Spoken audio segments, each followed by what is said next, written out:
ఒకసారి ప్రజా జీవితంలో పబ్లిక్ లైఫ్లో ఉంటామని నిర్ణయించుకున్న తర్వాత ప్రజలు ఏ పాత్ర ఇస్తే ఆ పాత్రలో పనిచేస్తూనే ఉండాలి. అది రాజకీయ నాయకుని యొక్క రాజకీయ కార్యకర్త యొక్క లక్షణం అయి ఉండాలి. అదే నిజమైన రాజకీయం.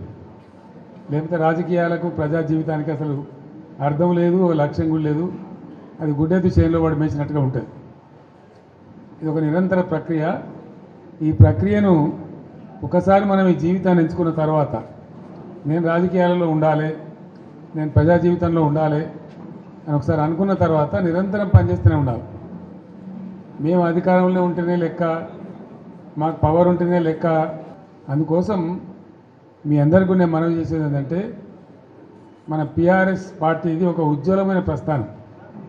మనది విజయగాథ, అపజయగాథ కాదు. ఎవడున్నారండి 2000 సంవత్సరంలో తెలంగాణకు? మర్చిపోయినాం కదా మనం అందరం కూడా. ఎక్కడ తెలంగాణ, ఏం తెలంగాణ?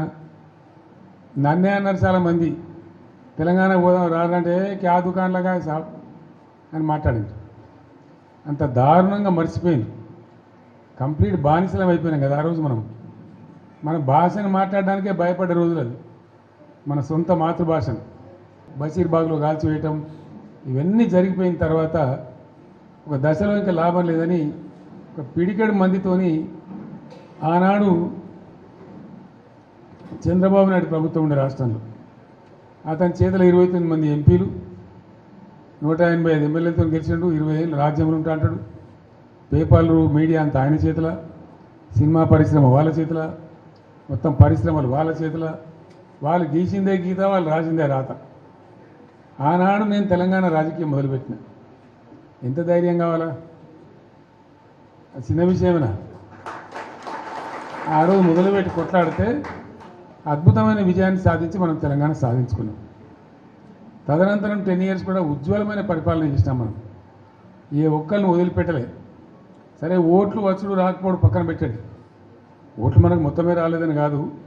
మనం 39 ఎమ్మెల్యేలు గెలిచినాం. తర్వాత 1.8%తో మనకు ఓటమి వచ్చింది. నేను 100కు 100% నాకున్న అనుభవంతో చెప్తా ఉన్నా. మనం ఏం పెద్ద గొడవలు బట్టి కొట్టేది లేదు, గడపలు బట్టి తవ్వేది లేదు. పార్టీని పెట్టుకొని ఉంటే చాలు. టార్చ్ లైట్ పెట్టుకొని ఉరికెత్తారు మళ్ళీ మన దగ్గరికి. ఎక్కడికి పోతేరా నాయన అని చెప్పి ఆటోమేటిక్గా జరుగుతుంది. ఇవాళ రేపు ప్రజలు మునిపెట్టి లెక్క గొర్రెల లెక్క లేరు. వీళ్ళన్నీ తీసేస్తున్నారు. యాదవుల గొర్రెలు తీసేస్తున్నారు. వాళ్ళు డిపాజిట్ కట్టలు డబ్బులు వాపసిస్తున్నారు. చేప పిల్లలు బంద్ పెట్టిండ్రు. ఫీజు రియంబర్స్మెంట్ బంద్ పెట్టిండ్రు. ఎన్ని రోజులు ఒప్పుకోడతారు ప్రజలు? వాళ్ళు చూస్తారు, టైం దాకా చూస్తారు. ఉన్నాయన్నీ ఎత్తేసి మేము 1, 2 ఇస్తామని, 2, 4 ఇస్తామని నరికి అసలు మోసం తెచ్చినట్టు ఉన్నాయే పీక్ పారైతే ఇదేం అన్యాయం అని చెప్పి తప్పకుండా ఆల్రెడీ ఆలోచన చేస్తున్నారు. ప్రజల్లో తిరుగుబాటు ధోరణి వస్తుంది. డెఫినెట్గా మంచిగా బ్రహ్మాండంగా మళ్ళీ మనమే గవర్నమెంట్కి వస్తాం. ఇప్పుడు జరిగింది చాలు. ప్రజలకు ఏమైందంటే అక్కడక్కడ ఇప్పుడు వస్తున్న అనుభవాలు కఠినంగా ఉన్నాయి. ఇక చాలనుకుంటారు. మళ్ళీ తప్పిపోయి కూడా కాంగ్రెస్కి ఎదురా బాబు అనేటువంటి అభిప్రాయానికి వస్తారు. కాబట్టి మనకి ఏం ఇబ్బంది లేదు. ఇప్పటిదాకా జరిగింది కూడా బీఆర్ఎస్ విజయగాథనే. ఈ పీరియడ్లో కూడా మనం పనిచేస్తూ ఉండాలా. తోచినంతలో ప్రజలు ఎంబడి ఉండాలా. ప్రజల సమస్యలలో వాళ్ళు ఎంబడి ఉండి పోరాటం చేయాలా. మీకు ఏదైనా మంచి చెడ్డ అయితే పార్టీ చూసుకుంటుంది. పార్టీ మీకు అండదండగా ఉంటుంది.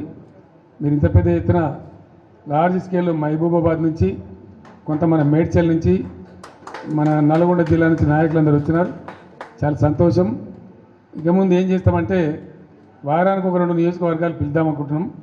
మీరు వట్టిగా మధ్యలో దీని రావడం కాకుండా ఇక్కడనే మంచిగా మనకు భోజనశాల కూడా ఉంది.